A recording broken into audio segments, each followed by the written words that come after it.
أعوذ بالله من الشيطان الرجيم.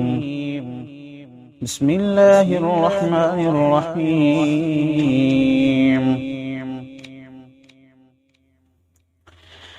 يا بني إسرائيل اذكروا نعمتي التي أنعمت عليكم وأوفوا بأهدي أوف بعهدكم وإياي فارحبون. وآمنوا بما أنزلت مصدقا لما معكم ولا تكونوا أول كافر به ولا تشتروا بآياتي ثمنا قليلا وإياي فاتقون.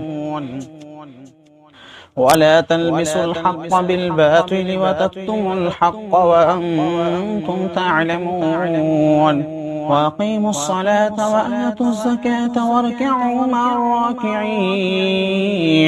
أتأمرون الناس بالبر وتنسون أنفسكم وأنتم تتلون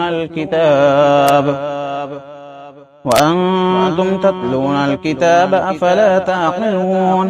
واستعينوا بالصبر والصلاة وإنها لكبيرة إلا على الخاشعين الذين يظنون أنهم ملاقو ربهم وأنهم إليه راجعون.